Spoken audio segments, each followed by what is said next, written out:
প্রিয় শিক্ষার্থী বন্ধুরা, বাংলাদেশ পল্লী বিদ্যুতায়ন বোর্ডের সহকারী প্রকৌশলী নিয়োগ পরীক্ষা 2024-এ এই গাণিতিক সমস্যাটা এসেছিল। চলো আমরা প্রশ্নটা সমাধান করি। প্রশ্নে বলা হয়েছিল নোড ভোল্টেজ নির্ণয় করো। এই সার্কিটটা দেওয়া ছিল, এরকম একটা সার্কিট দিয়ে বলা হয়েছিল নোড ভোল্টেজ নির্ণয় করতে। শিক্ষার্থীরা লক্ষ্য করো, এই সার্কিট থেকে এখানে তিনটা নোড আছে। তিনটা নোড বলতে মেইন নোড, এ একটা নোড, এ একটা নোড, এ একটা নোড, এই তিনটা হচ্ছে প্রধান নোড। আর এখানে একটা নোড আছে যেটাকে আমরা কী ধরবো, রেফারেন্স নোড হিসেবে আমরা ধরবো। আর রেফারেন্স নোডের যে ভোল্টেজ VR 0 ভোল্ট। আর লক্ষ্য করো, এখানে যে তিনটা নোড আছে আমি তিনটা নোডের নাম দিই। এটাকে ধরলাম হচ্ছে 1 নাম্বার নোড, এটা হচ্ছে 2 নাম্বার নোড এবং এটা হচ্ছে 3 নাম্বার নোড। শিক্ষার্থী লক্ষ্য করো, এই দিক থেকে 1 নাম্বার নোড থেকে এই দিকে যাচ্ছে 2 নাম্বার নোডেতে যাচ্ছে যে কারেন্টটা, তার নাম হচ্ছে কি IX। আবার এখান থেকে যে কারেন্টটা যাচ্ছে সেটার নাম হচ্ছে কি 2IX। এবার লক্ষ্য করি, আমরা এখানে যে কারেন্টটা যাচ্ছে তার মানটা বের করি, অর্থাৎ IX এর মানটা আমরা নির্ণয় করি।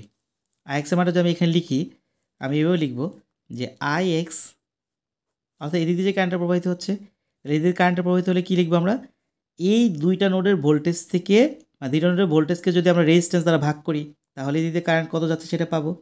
অর্থাৎ আমি বলতে চাচ্ছি 1 নাম্বার নোডের ভোল্টেজ হচ্ছে V1 আর 2 নাম্বার ভোল্টেজ কত, নোডের ভোল্টেজ V2। তাহলে এই যে IX-টা কত হবে, IX হবে হচ্ছে V1 মাইনাস V2 বাই কত, তার রেজিস্ট্যান্স কত 2 ওহম। অথবা তুমি যে এই দিক থেকে হিসাব করতে, তাহলে লিখতে হচ্ছে V2 মাইনাস V1 বাই কত 2 ওহম লিখতে। ওকে, তাহলে IX এর মানটা আমরা বের করে ফেললাম। শিক্ষার্থী আরেকটা জিনিস লক্ষ্য করো, এই দিক দিয়ে যে কারেন্টটা যাচ্ছে তার নাম কি 2IX। তাহলে এখানে IX যা ছিল 2IX কি হবে, 2IX এর সাথে একটা 2 গুণ হবে আর IX এর মানটা লিখবো। IX এর মান কত ছিল, V1 মাইনাস V2 বাই কত 2। ক্যালকুলেশন করলে কী হবে, এটা যদি কেটে দাও তাহলে এর মান পাবে হচ্ছে V1 মাইনাস V2। আমরা IX এর মান হচ্ছে V1 minus V2 by 2 R 2IX এর মান কত, শুধু V1 মাইনাস V2। ওকে শিক্ষার্থীরা, এবার আমরা একে একে তিনটা নোডের মধ্যে KCL অ্যাপ্লাই করব। এই একটা নোড, তার 3 নাম্বার নোড, তার ভোল্টেজ হচ্ছে V3।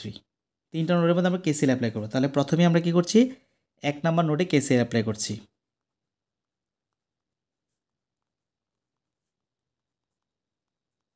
নোড 1।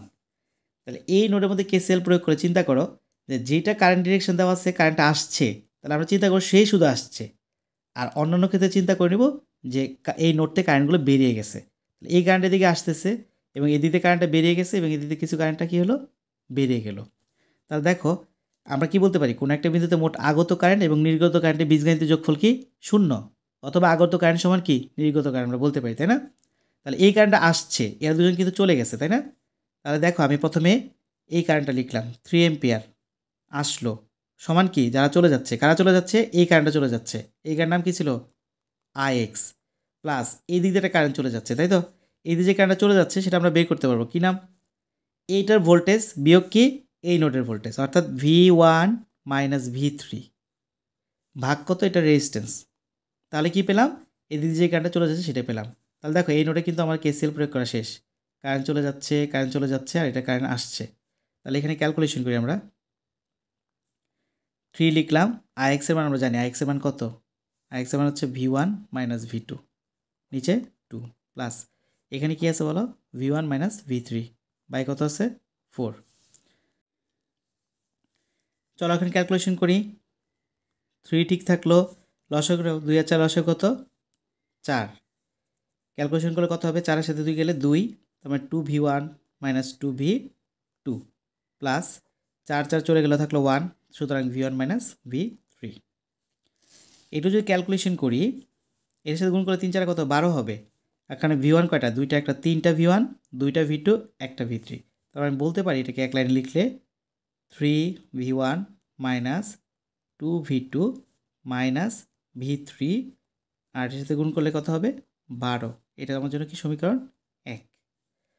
এবার আমরা কি করব, KCL অ্যাপ্লাই করব কোথায়, নোড 2-তে।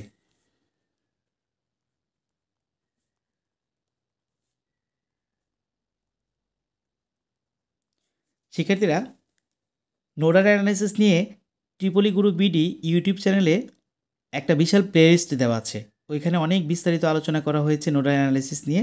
তো তোমরা চাইলে ওই বেসিক ভিডিও দেখতে পারো, ওখানে বেসিক থেকে অ্যাডভান্স হার্ড লেভেলে ভিডিও দেওয়া আছে। তাহলে এখন 2 নাম্বার নোট কোনটা? এইটা। তাহলে 2 নাম্বার নোটে যদি আমি কী করি, কেসিএল অ্যাপ্লাই করি, দেখো 2 নাম্বার নোটে কোনো কারেন্টই আসছে না, কারণ এখানে কোনো কারেন্ট সোর্স নাই।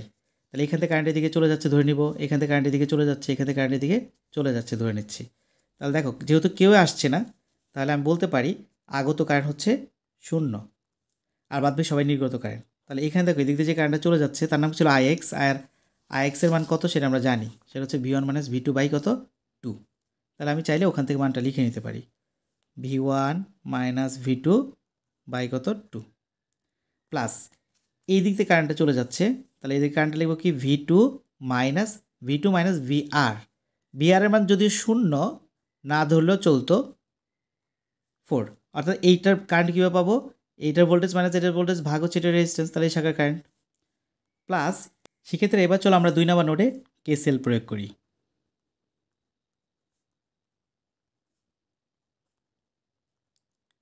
2 নাম্বার নোডে কেসিএল প্রয়োগ করার সময় আমরা 2 নাম্বার নোডকে সবসময় বড় বিবেচনা করব।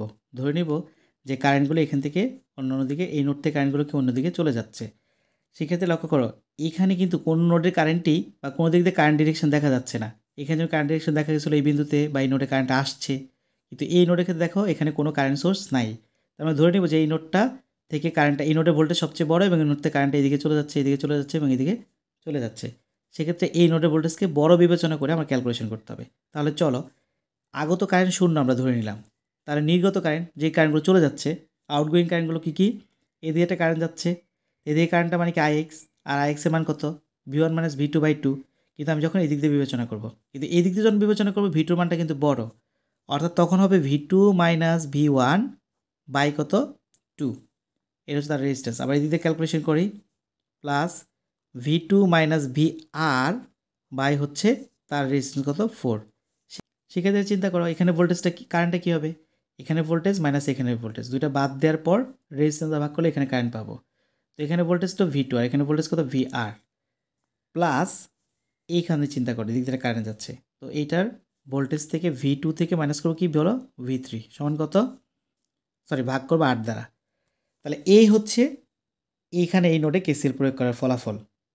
এদিকে একটা কারেন্ট, এদিকে একটা কারেন্ট, এদিকে একটা কারেন্ট, সবগুলো চলে যাচ্ছে, তাই সবগুলো যোগ করলাম, আর আসছে কে কোনো কারেন্ট আসেনি তাই 0। তাহলে এখন কী করবে, এটা ক্যালকুলেশন করো, জাস্ট বীজগাণিতিকভাবে যোগ করো, তাহলে যেটা পাবে আর কি, যেহেতু 2, 4, 8 আছে তাহলে লসাগু কত হবে 8 হবে। 8 2 এর সাথে গেলে কত থাকবে 4 বার, 4V2 - 4V1 প্লাস 2V2 - 2, এখানে 2 দেওয়া VR দিলাম না, VR মানে তো 0 0 প্লাস ক্যালকুলেশন করে থাকবে 1, সুতরাং V2 মাইনাস কত V3। তাহলে এরপর যদি ক্যালকুলেশন করো তাহলে মানটা পাবে, সরাসরি মান পাবে হচ্ছে -4V1 প্লাস 7V2 -V3 সমান কত 0। এটা হচ্ছে সমীকরণ 2। সেক্ষেত্রে এবার আমরা 3 নাম্বার নোডে কেসিএল প্রয়োগ করবো। সো এই যে 3 নাম্বার নোড, অ্যাট নোড 3 কীভাবে দেখো, এখানে এই একটা কারেন্ট চলে যাচ্ছে, এই কারেন্টটা চলে যাচ্ছে, এই দ্বিতীয় কারেন্টটা চলে যাচ্ছে, সুতরাং আমরা এখানে কি দেখলাম যে 3টা কারেন্টই চলে যাচ্ছে, তাহলে আগত কারেন্ট 0। এদিকে যে কারেন্টটা যাচ্ছে সেটা হিসাবটা আগে করি, এদিকে কারেন্ট কি V3 থেকে V1 বিয়োগ করব, ভাগ দেবো রেজিস্ট্যান্স দ্বারা, তাহলে এই শাখার কারেন্টটা আমরা পাবো।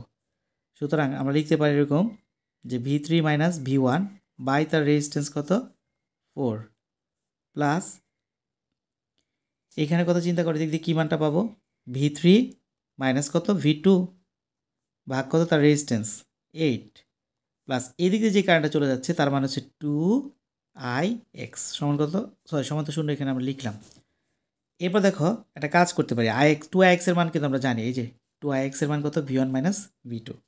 তাহলে দেখো মানটা বসিয়ে দিই, 0 বা লিখতে পারো V3 - V1 বাই কত 4 প্লাস V3 - V2 বাই কত 8 প্লাস 2IX এর মান সরাসরি আমরা জানি, এটা না লিখে আমরা লিখছি V1 মাইনাস কত V2 লিখব। তারপর যে লসাগুটা করব, লসাগু করলে কত হবে 0, লসাগু হবে 8, 8 ক্যালকুলেশন করলে কত হবে 2 থাকবে 2V3 - 2V1, 8 চলে থাকবে 1 V3 মাইনাস V2, তারপর হচ্ছে প্লাস এর সাথে গুণ করলে কত হবে 8V1 মাইনাস 8V2। টোটাল যদি ক্যালকুলেশন করে এক লাইনে ক্যালকুলেশন করি তাহলে এর মানটা আমরা পাবো এইরকম 6V1 minus V2 plus 3V3 সমান কত 0।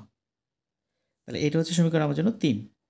এখন শিক্ষার্থীরা আমরা যদি সমীকরণ 1, 2, 3 সমাধান করি, ক্যালকুলেটরের সাহায্যে সমাধান করতে পারো বা যে কোনোভাবে সমাধান করতে পারো, প্রতিস্থাপন, অপনয়ন, বজ্রগুণন, নির্ণায়ক যে কোনো পদ্ধতির সাহায্যে সমাধান করতে পারো, তাহলে তার মানটা পাবে হচ্ছে V1, তার মান পেলাম আমরা হচ্ছে 4.8 ভোল্ট, V2 তার মান পাবো হচ্ছে 2.4 ভোল্ট, আর হচ্ছে V3 তার মান পাচ্ছে -2.4 ভোল্ট।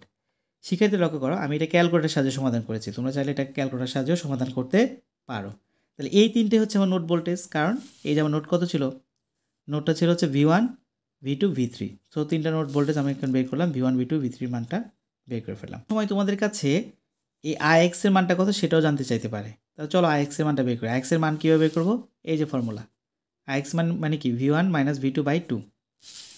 তাহলে Ix সমান আমরা লিখতে পারি Ix V1 এর মান কত 4.8 মাইনাস V2 মান কত 2.4 ভাগ কত তার রেজিস্ট্যান্স কত ছিল 2।